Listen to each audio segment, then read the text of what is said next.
सो ये मैंने आपका बहुत स्वागत है हमारे यूट्यूब चैनल स्टडी पॉइंट में। तो गाइस आप लोगों के लिए एसएससी सीएसएसएल टॉप 30 जीके का क्वेश्चन लेकर आए जो आप सभी स्टूडेंट के लिए बहुत ज्यादा इम्पोर्टेंट है।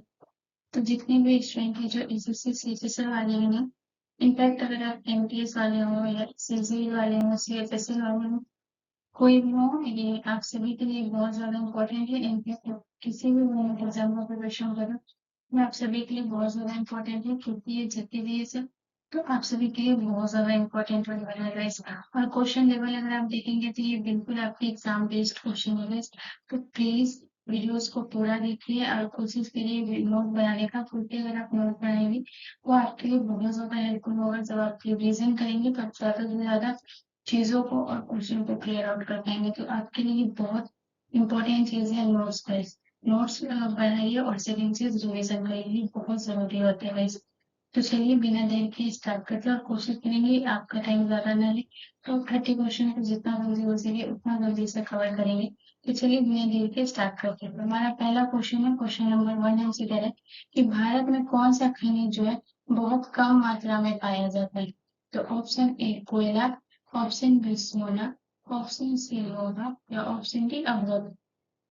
सो इसका जो करेक्ट आंसर होगा वो होगा option number B is the correct answer. Bharat में जो है सबसे कम मात्रा में जो है वो सोना पाया जाता है। सो यहाँ पे तो आपसे पूछा है कि बहुत कम मात्रा में जो है वो कौन सा पाया जाता है, तो आपको पता है कि सोना पाया जाता है।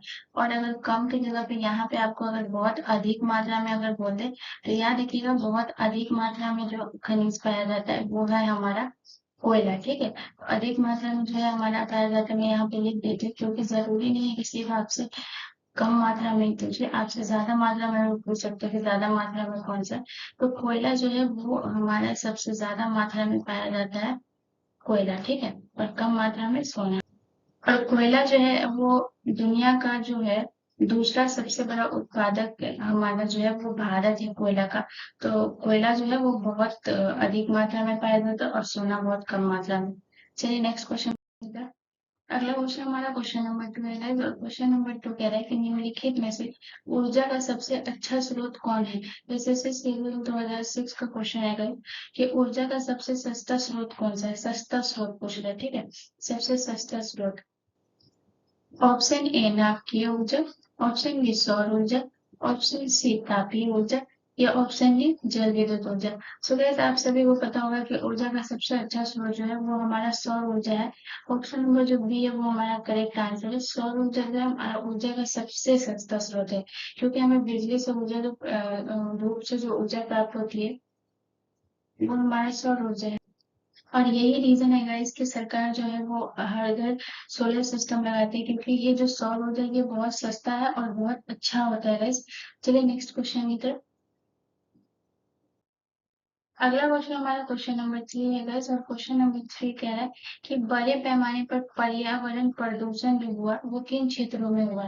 तो बताइए कि जो बड़े पैमाने पर पर्यावरण प्रदूषण बड़े पैमाने में पूछ रहा है, तो ऑप्शन ए केवल शहरी क्षेत्र में, ऑप्शन बी ग्रामीण क्षेत्र में, ऑप्शन सी औद्योगिक और शहरी क्षेत्र में या ऑप्शन डी उपरोक्त सभी में।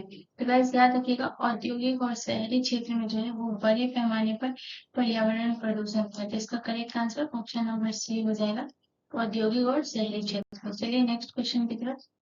अगला क्वेश्चन हमारा क्वेश्चन नंबर 4 है गाइस, और क्वेश्चन नंबर 4 कह रहा है कि संविधान के तहत मौलिक कर्तव्यों को शामिल किया गया है। तो संविधान के तहत मौलिक कर्तव्यों को जो शामिल किया गया वो कब किया गया। तो ऑप्शन ए अनुच्छेद 51 के ए में, ऑप्शन बी अनुच्छेद 65, ऑप्शन सी अनुच्छेद 351 या ऑप्शन डी अनुच्छेद 72। तो गाइस मौलिक कर्तव्यों को जो शामिल किया गया वो हमारा अनुच्छेद 51 के ए में जो है वो हमारा मौलिक कर्तव्य को शामिल किया गया। यहाँ पे जो है वो कुछ पॉइंट आप याद रखिएगा, जैसे कि अगर मौलिक कर्तव्य यहाँ पे और मौलिक अधिकार की बात करें तो ये हमारा मौलिक अधिकार जो किया गया है वो हमारा 12 से लेकर 35 तक किया गया है। उसके बाद हमारा राज्य की नीति निर्देशक तत्व की बात करें तो ये हमारा किया गया है 36 से लेकर 51 तक राज्य के नीति निर्देशक तत्व। और जो हमारा मौलिक कर्तव्य किया गया है वो 51 के ए में जोड़ा गया। ठीक है, तो ये हमारा है मौलिक अधिकार, यहाँ पे लिख देती हूँ। ये बहुत इंपॉर्टेंट है, ध्यान रखिएगा, क्योंकि ये प्रश्न पूछता है कि मौलिक अधिकार है वो कहाँ से कहाँ तक है। तो ध्यान रखिएगा 12 से लेकर 35 तक और हमारा राज्य की नीति निर्देशक तत्व ये हमारा है 36 से लेके 51 तक। नोट जरूर कर लीजिएगा। चलिए नेक्स्ट क्वेश्चन की तरफ। अगला क्वेश्चन हमारा क्वेश्चन नंबर 5 है गाइस, और क्वेश्चन नंबर 5 कह रहा है कि मध्यकालीन युग के दौरान भारत में एक नई भाषा विकसित हुई थी।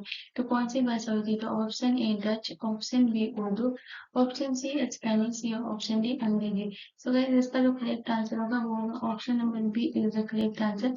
यानी कि मध्यकालीन के दौरान जो है भारत में एक नई भाषा विकसित हुई थी, वो उर्दू में थी। चलिए नेक्स्ट क्वेश्चन की तरफ। अगला क्वेश्चन हमारा क्वेश्चन नंबर 6 है गाइस, और क्वेश्चन नंबर 6 कह रहे हैं कि भारत में उच्चतम मानव विकास सूचकांक जो HDI है वो किस राज्य में है? उच्चतम मानव विकास, और ये बहुत इंपॉर्टेंट प्रश्न है गाइस, ध्यान रखिएगा। तो बताइए कि किस राज्य में? तो option A Kerala, option B Maharashtra, option C Tamil Nadu या ऑप्शन डी गुजरात। सो इसका जो करेक्ट आंसर होगा वो होगा option number A is the correct answer. जो मानव सूचकांक जो है इसमें टोटल 189 देश है, ठीक। 189 देशों में, यहाँ पे मैं लिख देती हूँ ताकि आपको याद रहे, जरूरी नहीं कि आपसे ये पूछे, देशों में स्थान भी पूछ सकता है। तो 189 देश में केरल का जो स्थान है वो है 131वां स्थान, ठीक है। तो ये याद रखिएगा, 131वां स्थान जो है वो केरल का है उच्चतम मानव विकास सूचकांक में। चलिए नेक्स्ट क्वेश्चन की तरफ। अगला क्वेश्चन हमारा क्वेश्चन नंबर 7 है गाइस, और क्वेश्चन नंबर 7 कह रहा है कि किस धातु का मुद्रा के रूप में सर्वाधिक प्रयोग हुआ है? और ये भी बहुत इंपॉर्टेंट क्वेश्चन है गाइस। बताइए कि किस धातु का जो है मुद्रा के रूप में सर्वाधिक प्रयोग हुआ? ऑप्शन ए पीतल, ऑप्शन बी तांबा, ऑप्शन सी लोहा या ऑप्शन डी चांदी और सोना। सो इसका जो करेक्ट आंसर होगा वो होगा option number D is the correct answer. सर्वाधिक मुद्रा के रूप में जो प्रयोग हुआ वो चांदी और सोना दोनों हुआ है, ध्यान रखिएगा। बहुत लोगों को सिर्फ चांदी लगता है, जो कि रॉन्ग है, चांदी और सोना दोनों हुआ। चलिए नेक्स्ट क्वेश्चन की तरफ। अगला क्वेश्चन हमारा क्वेश्चन नंबर 8 है गाइस, और क्वेश्चन नंबर 8 कह रहा है कि एक अर्थव्यवस्था की आधार संरचना का निर्माण होता है। यानी कि ये आपके SSC MTS 2009 का है कि एक अर्थव्यवस्था का जो आधार यानी कि जो बेस का संरचना, जो बेस का निर्माण होता है, वो मतलब क्या होता है बताइए। ऑप्शन ए सेवाओं द्वारा, ऑप्शन बी कृषि द्वारा, ऑप्शन सी उद्योगों द्वारा या ऑप्शन डी तीनों के द्वारा। तो गाइस इसका जो करेक्ट आंसर होगा वो होगा option number D is the correct answer, तीनों के द्वारा। क्योंकि जो अर्थव्यवस्था में है, जिसमें कृषि हमारा प्राथमिक क्षेत्र में आता है, उद्योग जो है हमारा द्वितीय क्षेत्र में आता है, और सेवा हमारा तृतीय क्षेत्र में आता है। और ये तीनों को मिलाकर है जो गाइस वो हमारा आधार संरचना का निर्माण होता है, अर्थव्यवस्था की आधार संरचना का, ठीक है। तो ये याद रखिएगा, बहुत ही इंपॉर्टेंट क्वेश्चन। और ये भी याद रखिएगा कि कृषि हमारा प्राथमिक क्षेत्र में, उद्योग जो है वो हमारा द्वितीय में, और सेवा जो है वो हमारा तृतीय क्षेत्र में आता है। तो इसका जो करेक्ट आंसर होगा वो ऑप्शन डी यानी तीन होगा। चलिए नेक्स्ट क्वेश्चन की तरफ। अगला क्वेश्चन हम क्वेश्चन नंबर 9 है गाइस, और क्वेश्चन नंबर 9 हमसे कह रहा है कि शेरशाह सूरी की उम्र कितनी थी जब उसने खुद को हिंदुस्तान का सम्राट घोषित किया था? तो शेरशाह की उम्र कितनी थी बताइए। ऑप्शन ए 24 साल, ऑप्शन बी 54 वर्ष, ऑप्शन सी 44 वर्ष या ऑप्शन डी 35 वर्ष। तो भाई इसका जो करेक्ट आंसर होगा वो होगा option number B is the correct answer. Sher Shah की उम्र जो थी वो 54 वर्ष थी जब उसने खुद को हिंदुस्तान का सम्राट घोषित किया था। चलिए नेक्स्ट क्वेश्चन की तरफ।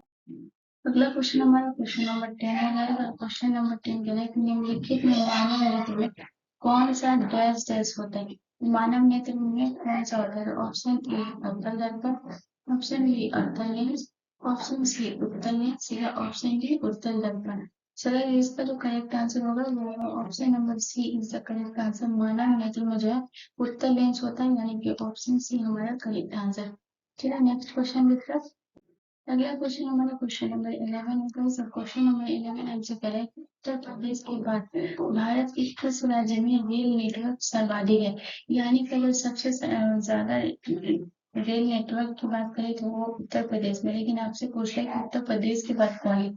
तो option A Rajasthan, option B Andhra Pradesh, option C Gujarat या ऑप्शन डी महाराष्ट्र। सो इसका जो करेक्ट आंसर होगा वो होगा option number A is the correct answer. Uttar Pradesh के बाद जो है वो रेल नेटवर्क सर्वाधिक राजस्थान में है। और आपको तो पता होगा इसके रेल की शुरुआत जो है वो कब हुई थी? 1800 54 ईस्वी में जो है वो शुरुआत हुई थी। ठीक है, भारत में रेलवे की शुरुआत। चलिए नेक्स्ट क्वेश्चन की तरफ। अगला क्वेश्चन हमारा क्वेश्चन नंबर 12 है। क्वेश्चन नंबर 12 कह रहा है कि शुंग वंश के बाद इनमें से किस वंश ने भारत पर शासन किया था? तो ऑप्शन ए गुप्त वंश, ऑप्शन बी कन्या वंश, ऑप्शन सी कुषाण वंश या ऑप्शन डी सातवाहन वंश। सो गाइस इसका जो करेक्ट आंसर होगा वो होगा option number B is the correct answer. कन्या वंश के द्वारा जो है वो शुंग वंश के बाद जो जिस वंश ने शासन किया था वो कन्या वंश था। और अगर आपसे पूछे कि कन्या वंश जो है वो किनके द्वारा इसका स्थापना हुआ, तो याद रखिएगा वासुदेव के द्वारा जो है इन्होंने कन्या वंश, वासुदेव जो थे उन्होंने ही कन्या वंश का स्थापना किया था। चलिए नेक्स्ट क्वेश्चन की तो अगला क्वेश्चन हमारा क्वेश्चन नंबर 13 है। क्वेश्चन नंबर 13 कह रहा है कि कालीकट अंतरराष्ट्रीय हवाई अड्डा इनमें से किस स्थान पर स्थित है? तो कालीकट अंतरराष्ट्रीय हवाई अड्डा कहाँ स्थित है? तो option A Tamil Nadu, option B Maharashtra, option C Karnataka या ऑप्शन डी केरल। तो कालीकट जो है वो हमारा जो है केरल में। ठीक है,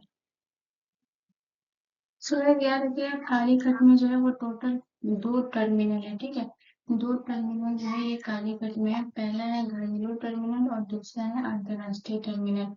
अगर इस कभी कभी आपसे पूछे कि कालीकट अंतरराष्ट्रीय हवाई अड्डा का दूसरा नाम क्या है, तो ये भी याद रखिएगा कि कालीकट अंतरराष्ट्रीय हवाई अड्डा का दूसरा नाम जो है वो है हमारा करीपुर। ठीक है, तो कालीकट का दूसरा नाम है करीपुर। मैं यहाँ पे लिख देती हूँ, ध्यान रखिएगा इसमें कंफ्यूज नहीं होगा, क्योंकि कंफ्यूज के लिए कोई भी क्वेश्चन पूछा जा सकता है। तो याद रखिएगा कि कालीकट अंतरराष्ट्रीय हवाई अड्डा का दूसरा नाम करीपुर है और इस कालीकट के अंदर 2 टर्मिनल है, एक अंतरराष्ट्रीय और दूसरा घरेलू। और ये हमारा कहाँ है? तो केरल में। चलिए नेक्स्ट क्वेश्चन की तरफ। अगला क्वेश्चन हमारा क्वेश्चन नंबर 14 है गाइस। और क्वेश्चन नंबर 14 कह रहा है कि इनमें से किस नदी के उत्तरी तट पर हम्पी स्थित है? ठीक है, तो सबसे पहले ये भी पूछ सकता है कि हम्पी जो है वो किस नदी के उत्तरी तट पर है। ये तो याद रखिएगा कि किस नदी के तट पे है। तो याद रखिएगा ऑप्शन ए कृष्णा नदी, ऑप्शन बी कावेरी नदी, ऑप्शन सी तुंगभद्रा नदी या ऑप्शन डी गोदावरी नदी। सूरज इसका जो करेक्ट आंसर होगा वो होगा option number C is the correct answer. जो हम्पी है वो तुंगभद्रा नदी के उत्तरी तट पे है। ठीक है, चलिए नेक्स्ट क्वेश्चन की तरफ। अगला क्वेश्चन हमारा क्वेश्चन नंबर 15 है गाइस। क्वेश्चन नंबर 15 कह रहा है कि सेना के विभाग यानी कि डिपार्टमेंट ऑफ द आर्मी को मुगल शासन के काल के दौरान इनमें से क्या कहा जाता था? ठीक है, सेना के विभाग यानी department of the army. Option A दीवाने अर्ज, ऑप्शन बी दीवाने बड़े, ऑप्शन सी दीवाने वजारत या ऑप्शन डी दीवाने इंसा। सो इसका जो करेक्ट आंसर होगा वो होगा option number A is the correct answer, दीवाने अर्ज। ठीक है, सेना के विभाग यानी department of the army Mughal शासनकाल के दौरान जो कहा जाता था वो दीवाने अर्ज कहा जाता था। नेक्स्ट क्वेश्चन की तरफ। अगला क्वेश्चन हमारा क्वेश्चन नंबर 16 है। और क्वेश्चन नंबर 16 कह रहा है कि इनमें से कौन सा राष्ट्रपति सबसे कम अवधि तक राष्ट्रपति के पद पर रहे? Option A Fakhruddin Ali, option B Neelam Sanjiva Reddy, option C doctor Zakir Hussain या option D V V Giri. So guys इसका जो करेक्ट आंसर है वो है option number C is the correct answer. Doctor Zakir Hussain जो है वो राष्ट्रपति पद पर सबसे कम अवधि तक रहे। और याद रखिएगा डॉक्टर जाकिर हुसैन ही जो है वो पहले मुस्लिम राष्ट्रपति थे और दूसरा ये तीसरे राष्ट्रपति थे। ठीक है, ऐसे नंबर वाइज बात करें तो ये तीसरे राष्ट्रपति थे और भारत के सब मुस्लिम में प्रथम राष्ट्रपति थे। और अगर अब इनके कार्यकाल से अगर हम बात करें तो गाइस इनका कार्यकाल था 1967 से लेकर 1969 तक था। मतलब 2 साल तक इनका कार्यकाल था। इसी वजह से इनका जो है कार्यकाल सबसे कम टाइम तक था डॉक्टर जाकिर हुसैन का। चलिए नेक्स्ट क्वेश्चन की तरफ। अगला क्वेश्चन हमारा क्वेश्चन नंबर 17 है गाइस। और क्वेश्चन नंबर 17 कह रहा है क्वेश्चन नंबर 17 कह रहा है कि मनी ऑर्डर अर्थव्यवस्था इनमें से किस राज्य की अर्थव्यवस्था को कहा जाता है? ठीक है, और ये बहुत सारा इम्पोर्टेंट प्रश्न है, बहुत भी है। तो सबसे पहले मनी ऑर्डर क्या है? तो मनी ऑर्डर एक ऐसा है जिसमें कोई भी जो राशि होता है उसका भुगतान करने के लिए जो है वो डाकघर द्वारा जारी किया गया एक आदेश होता है मनी ऑर्डर, ठीक है। और इसकी शुरुआत जो हुई थी, मनी ऑर्डर की शुरुआत जो हुई थी वो कब हुई थी, तो ये भी याद रख लीजिएगा कि 1880 में जो है ये मनी ऑर्डर की शुरुआत हुई थी, जो डाकघर के द्वारा एक पूर्व विनिर्दिष्ट राशि का भुगतान करने के लिए एक आदेश जारी किया जाता है डाकघर द्वारा, इसे हम मनी ऑर्डर ऑफ व्यवस्था करते हैं। तो option A Chhattisgarh, option B Punjab, option C Jharkhand या ऑप्शन डी उत्तराखंड। तो गाइस इसका जो करेक्ट आंसर होगा वो होगा option number D is the correct answer, Uttarakhand, ठीक है। चलिए नेक्स्ट क्वेश्चन की तरफ। अगला क्वेश्चन हमारा क्वेश्चन नंबर 18 है। तो क्वेश्चन नंबर 18 यहाँ से कह रहा है कि इनमें से किसने भारत की खोज पुस्तक लिखी है, ठीक है। और ये भी बहुत सारा इंपॉर्टेंट प्रश्न है गाइस, ठीक है। इसमें बहुत लोग कंफ्यूज हो जाएंगे कि भारत की खोज जो है वो पुस्तक किसने लिखी थी। तो option A Ramdhari Singh Dinkar, option B Rabindranath Tagore, option C Mahatma Gandhi या ऑप्शन डी जवाहरलाल नेहरू।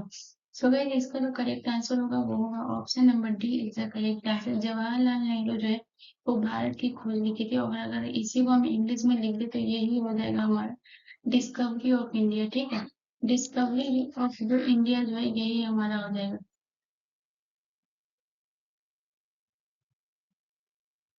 याद रखिएगा कि भारत की खोज हुई मतलब वो हिंदी में हो गया भारत की खोज, ऐसे आपका डिस्कवरी ऑफ इंडिया।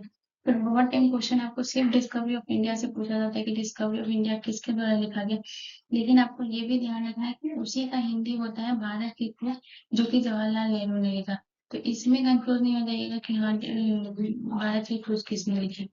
चलिए नेक्स्ट क्वेश्चन की तरफ। अगला क्वेश्चन हमारा क्वेश्चन नंबर 19 है गाइस, और क्वेश्चन नंबर 19 कह रहा है कि इनमें से कौन सा स्थल जो है गौतम बुद्ध से संबंधित नहीं है। और ये भी बहुत इंपॉर्टेंट क्वेश्चन है क्योंकि इसमें बहुत लोग कंफ्यूज हो जाएंगे। तो बताइए कि इसमें गौतम बुद्ध से संबंधित कौन सा नहीं है। तो option A Sarnath, option B Bodh Gaya, option C Pawapuri या ऑप्शन डी इनमें से कोई नहीं। तो सबसे पहले अगर हम सारनाथ की बात करते हैं गाइस, तो सारनाथ में था वो गौतम बुद्ध को जो है गौतम बुद्ध का प्रथम उपदेश यानी कि धर्म चक्र परिवर्तन जो है वो हमारा सारनाथ में हुआ, तो यानी कि ये तो गौतम बुद्ध से संबंधित है। और अगर अब हम बोध गया की बात करें गाइस, तो बोध गया में जो है महात्मा बुद्ध को जो ज्ञान की प्राप्ति हुई थी वो बोध गया में ही हुई थी। लेकिन अगर गाइस हम पावापुरी की बात करें तो पावापुरी जो है वो गौतम बुद्ध से संबंधित नहीं है। वो पावापुरी जो है वो हमारा महावीर स्वामी के निधन से संबंधित है, ठीक है। क्योंकि महात्मा बुद्ध का जो निधन है वो तो उसी में हुआ था। लेकिन पावापुरी की बात करें तो यहाँ जो है वो महावीर स्वामी का हुआ था, न कि गौतम बुद्ध का, ठीक है।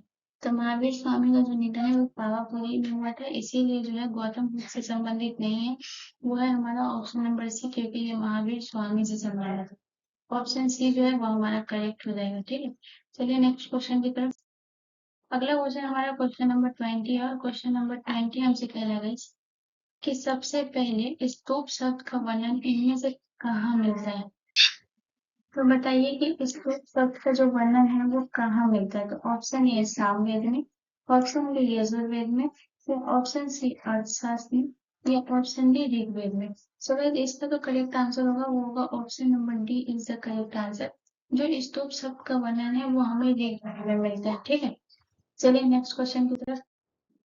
अगला क्वेश्चन मेरा क्वेश्चन नंबर 21 है गाइस, और क्वेश्चन नंबर 21 का है कि तलछट को प्रभावित करने वाली भारत की प्रमुख नदी कौन सी है। और ये एसएससी सीपीएफ 2012 में पूछा गया। तो बताइए एसएससी का ये सवाल है, तलछट को प्रभावित करने वाली प्रमुख नदी कौन सी है। सो ऑप्शन ए सिंधु नदी, ऑप्शन बी यमुना नदी, ऑप्शन सी ब्रह्मपुत्र नदी या ऑप्शन डी गंगा नदी। अगर कल्चर को प्रभावित करने वाली भारत की सबसे प्रमुख नदी है वो हमारी गंगा नदी है, ठीक है। ऑप्शन नंबर डी जो है वो हमारा करेक्ट आंसर है। और कल्चर एक्चुअली होता क्या है, तो ये मतलब कि ये एक ऐसा प्राकृतिक पदार्थ होता है जो कटाव की प्रक्रिया से टूट जाता है, ठीक है। तलछट जो होता है वो कटाव जब होता है पानी का तो ये टूट जाता है, और बाद में जो है ये हवा पानी या बर्फ की क्रिया या फिर कोई कणों के पर जो है वो कार्य करने पर गुरुत्वाकर्षण बल के द्वारा जो है ये स्थानांतरित हो जाता है, इसी को हम तलछट कहते हैं, ठीक है। चलिए नेक्स्ट क्वेश्चन की तरफ। अगला क्वेश्चन हमारा क्वेश्चन नंबर 22 है गाइस, और क्वेश्चन नंबर 22 कह रहा है कि द्वितीय आंग्ल मैसूर युद्ध किस संधि के साथ खत्म हुआ है। तो ऑप्शन ए मद्रास की संधि, ऑप्शन बी मंगलोर की संधि, ऑप्शन सी मैसूर की संधि या ऑप्शन डी श्रीरंगपट्टनम की संधि।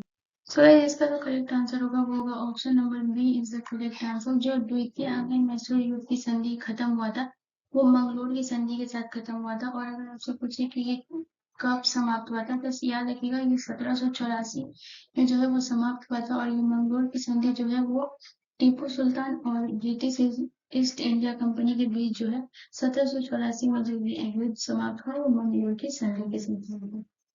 चलिए नेक्स्ट क्वेश्चन की तरफ। अगला क्वेश्चन हमारा क्वेश्चन नंबर 23 है गाइस। और क्वेश्चन नंबर 23 क्या है कि निम्नलिखित में से लद्दाख में कौन सा दर्रा है। और ये एसएससी एमटीएस 2016 का है। ऑप्शन ए पीर पंजाल दर्रा, ऑप्शन बी बोमडीला दर्रा, ऑप्शन सी बारालाचा दर्रा या ऑप्शन डी काराकोरम दर्रा। तो गाइस जो काराकोरम दर्रा है वो हमारा लद्दाख में, ठीक है। बाकी पीर पंजाल जो है वो हमारा जम्मू कश्मीर में, बट जो काराकोरम दर्रा है वो हमारा लद्दाख। सो गाइस अगर बारालाचा दर्रा की बात करें तो ये हमारा हिमाचल प्रदेश में, और अगर बोमडीला दर्रा की बात करें तो ये हमारा अरुणाचल प्रदेश में। और दर्रा से रिलेटेड तो प्रश्न एक आपके रहते ही हैं, चाहे आप किसी भी गवर्नमेंट एग्जाम का प्रिपरेशन करें। चलिए नेक्स्ट क्वेश्चन। अगला क्वेश्चन हमारा क्वेश्चन नंबर 24 है। और क्वेश्चन नंबर 24 कह रहा है कि उकाई परियोजना इनमें से किस नदी पर स्थित है। और ये एसएससी सेशन 2017 का क्वेश्चन है। तो ऑप्शन ए साबरमती नदी पर, ऑप्शन बी नर्मदा नदी पर, ऑप्शन सी तापी नदी पर या ऑप्शन डी गोदावरी नदी पर। तो इसका जो करेक्ट आंसर होगा वो होगा option number C is the correct answer. Ukai परियोजना जो है वो हमारा तापी नदी पर है। और अगर पूछे तापी नदी का है तो ये याद रखिएगा ये गुजरात में है, ठीक है। ये जो है हमारा गुजरात में। मैं लिख देती हूँ ताकि आप लोग भूलो नहीं, क्योंकि यहाँ से जरूरी नहीं सिर्फ नदी का पूछे। अगर आपसे राज्य पूछ ले कि तापी नदी किस राज्य में या उकाई परियोजना किस राज्य में, तो याद रखिएगा गुजरात में और तापी नदी को। चलिए नेक्स्ट क्वेश्चन की तरफ। अगला क्वेश्चन हमारा क्वेश्चन नंबर 25 है गाइस। और क्वेश्चन नंबर 25 कह रहा है कि केदारनाथ से रुद्रप्रयाग के मध्य इनमें से कौन सी नदी बहती है। और ये एसएससी सीरियल 2016 का है। तो केदारनाथ से रुद्रप्रयाग के मध्य कौन सी नदी बहती है। तो ऑप्शन ए भागीरथी नदी, ऑप्शन बी मंदाकिनी नदी, ऑप्शन सी सरयू नदी या option D Alaknanda. So guys इसका जो करेक्ट आंसर है वो होगा option number B is the correct answer. Mandakini नदी जो है वो केदारनाथ से रुद्रप्रयाग के मध्य जो है वो नदी बहती है। और जो रुद्रप्रयाग में है ये अलकनंदा से जुड़ी होती है, ठीक है। रुद्रप्रयाग जो है वो अलकनंदा से जुड़ी होती है, ये भी याद रखिएगा क्योंकि आपसे पूछ ले कि रुद्रप्रयाग से कौन सी नदी जुड़ी होती है, तो याद रखिएगा अलकनंदा नदी जुड़ी होती है। और केदारनाथ से रुद्रप्रयाग के मध्य जो बहती है वो मंदाकिनी नदी बहती है। चलिए नेक्स्ट क्वेश्चन की तरफ। अगला क्वेश्चन हमारा क्वेश्चन नंबर 26 है। इसका क्वेश्चन नंबर 26 कह रहा है कि इनमें से किन राज्यों की जो सिंचाई है वो रिहांद बांध परियोजना के द्वारा की जाती है। और ये एसएससी सीजीएल 2011 का प्रश्न है, ठीक है। तो इसमें जो कुछ दो राज्य ऐसे हैं जिसकी सिंचाई जो है वो रिहांद बांध परियोजना के द्वारा की जाती है। तो ऑप्शन ए गुजरात तथा महाराष्ट्र, ऑप्शन बी केरल तथा कर्नाटक, ऑप्शन सी उत्तर प्रदेश तथा बिहार या ऑप्शन डी उड़ीसा तथा पश्चिम बंगाल। इसका जो करेक्ट आंसर होगा वो होगा option number C is the correct answer. Uttar Pradesh तथा बिहार की जो सिंचाई होती है वो रिहांद बांध परियोजना के द्वारा होती है। और ये भी याद रखिएगा गाइस कि जरूरी नहीं है आपको एसएससी सीजीएल में तो आपसे पूछा कि किन राज्यों के बीच, तो आपको ऑप्शन उत्तर प्रदेश तथा बिहार, लेकिन जरूरी नहीं है आगे चल के आपको सिर्फ एक ही स्टेट दे। तो ध्यान रखिएगा उत्तर प्रदेश तथा बिहार, ताकि बिहार दे तो भी आप कंफ्यूज ना हो और अगर सिर्फ उत्तर प्रदेश दे तो भी आप कंफ्यूज ना हो, ठीक है। ध्यान रखिएगा। चलिए नेक्स्ट क्वेश्चन की तरफ। अगला क्वेश्चन हमारा क्वेश्चन नंबर 27 है। क्वेश्चन नंबर 27 कह रहा है कि भारतीय उपमहाद्वीप में प्रयुक्त प्राचीनतम सिक्के कहलाते हैं।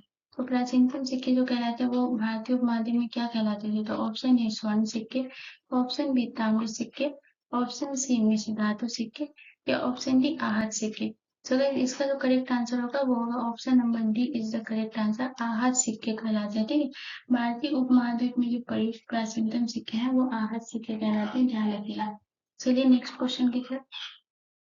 अगला क्वेश्चन है हमारा क्वेश्चन नंबर 28 है। और क्वेश्चन नंबर 28 कह रहा है कि निम्न में से किस शासक के द्वारा जो है प्रति 5 वर्ष में प्रयाग में धर्म सम्मेलन आयोजित कराया जाता था। तो option A Harshavardhana, option B Kanishka, option C Ashoka या ऑप्शन डी इनमें से कोई नहीं। तो आपसे क्वेश्चन ये बोला है कि निम्न में से किस शासक के द्वारा जो है वो प्रति 5 वर्ष में जो है प्रयाग में धर्म सम्मेलन आयोजित कराया जाता था। तो इसका करेक्ट आंसर होगा option number A is the correct answer, Harshvardhan. ठीक है, जो हर्षवर्धन के द्वारा जो है प्रति 5 वर्ष में प्रयाग में धर्म सम्मेलन कराया जाता था। तो करेक्ट आंसर हर्षवर्धन होगा। चलिए नेक्स्ट क्वेश्चन की तरफ। अगला क्वेश्चन हमारा क्वेश्चन नंबर 29 है गाइस, और क्वेश्चन नंबर 29 कह रहा है कि नंदा देवी राष्ट्रीय उद्यान जो है वो किस राज्य में स्थित है। तो ऑप्शन ए उत्तर प्रदेश में, ऑप्शन बी उत्तराखंड में, ऑप्शन सी बिहार या ऑप्शन डी कर्नाटक। अगर याद रखिएगा नंदा देवी जो है वो हमारा उत्तराखंड में स्थित है, तो ऑप्शन नंबर जो बी है वो हमारा करेक्ट हो जाएगा। चलिए नेक्स्ट क्वेश्चन की तरफ।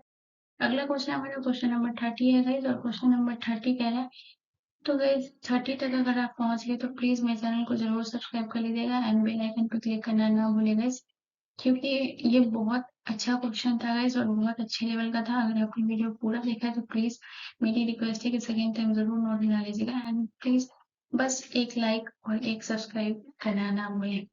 तो चलिए आखिरी प्रश्न है हमारा क्वेश्चन नंबर 30 कि इनमें से किस झीलों की वाटिका कहा जाता है। तो वाटिका जो है वो किस झीलों की कहा जाता है। Option A New Zealand, option B Sweden, option C Greenland या ऑप्शन डी फिनलैंड। तो जो झील वाला जो मेरा वीडियो था गाइस उसमें मैं ये बताई हूँ कि झीलों की वाटिका जो किसे कहा जाता है, जिसमें पूरा क्वेश्चन जो है वो झील से संबंधित है गाइस। तो प्लीज आप अगर आप देखना चाहें तो देख लीजिएगा, बहुत अच्छे लेवल पे वो क्वेश्चन है। उसमें भी बहुत सारे ऐसे क्वेश्चन जो झील से प्रीवियस ईयर है, वो वाला वीडियो तो आप मेरे इसमें जाकर उसको चेकआउट कर सकते हो। तो वह झीलों की वाटिका जो है वो फिनलैंड को कहा जाता है, क्योंकि यहाँ बहुत सारा झील है, यानी झीलों का समूह जो है वो फिनलैंड में, इसलिए झीलों की वाटिका भी फिनलैंड को कहा जाता है। तो होपफुली गाइस आप लोगों को वो पसंद आया होगा। प्लीज चैनल को सब्सक्राइब करना ना भूलें एंड बेल आइकन पे जरूर क्लिक कर लें। मिलते हैं नेक्स्ट वीडियो में गाइस, धन्यवाद।